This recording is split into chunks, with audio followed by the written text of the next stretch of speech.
Assembly ప్రశ్నోత్తరాల్లో AP Odisha సరిహద్దుల్లో ఉన్న కొటియా గ్రామాలపై చర్చ జరిగింది. దానికి సంబంధించిన బ్రేకింగ్ న్యూస్ చూద్దాం. ఏపీ ఒడిశా సరిహద్దుల్లో 10 గ్రామాలపై ఒడిశా పెత్తనం ఉందంటున్నారు జనసేన ఎమ్మెల్యే కొణతాల రామకృష్ణ. 10 గ్రామాలను ఒడిశా బలవంతంగా స్వాధీనపరుచుకుందని, ఒడిశా పెత్తనంపై ప్రభుత్వం దృష్టి పెట్టాలంటున్నారు కొణతాల. ఈ అంశంపై చంద్రబాబు, పవన్ కళ్యాణ్లతో చర్చిస్తామని మంత్రి నాదెండ్ల మనోహర్ తెలిపారు.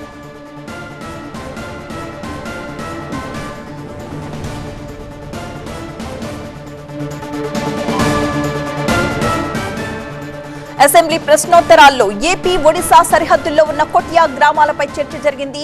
ఏపీ ఒడిశా సరిహద్దుల్లో 10 గ్రామాలపై ఒడిశా పెత్తనం ఉందన్నారు జనసేన ఎమ్మెల్యే కొణతాల రామకృష్ణ.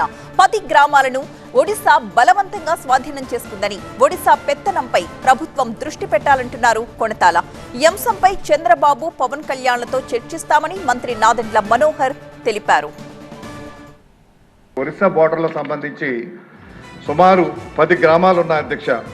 ఆ 10 గ్రామాలు అటు ఒరిస్సాకి కానీ ఆంధ్రాకి కానీ సంబంధించినటువంటి విధంగా కొటియా అనేటువంటి ప్రాంతానికి సంబంధించి సుమారు ఆ 10 గ్రామాలు నేను లిస్ట్ ఇస్తాను అధ్యక్ష. ఈ గ్రామాలు ఏంటో ఒరిస్సా వాళ్ళు అవి మావంటున్నారు. మనమేమో మొదటి నుంచి కూడా విభజన చట్టం ప్రకారం మనకు వచ్చినటువంటివి ఇది సుప్రీంకోర్టులో 68 నుంచి ఉన్నాయి అధ్యక్ష. దీని మీద సుప్రీంకోర్టు కూడా స్టే కూడా ఇచ్చింది. స్టే ఇచ్చినప్పటికీ అక్కడ మన పోలీసులు కానీ మన యంత్రాంగాన్ని కానీ ఎవరిని కూడా వెళ్ళనివ్వట్లేదు అధ్యక్ష. అక్కడైతే ఓటర్ లిస్టులో వాళ్ళ పేర్లు ఉన్నాయి, మన ఆంధ్ర ఓటర్ లిస్టులో పేర్లు ఉన్నాయి అధ్యక్ష.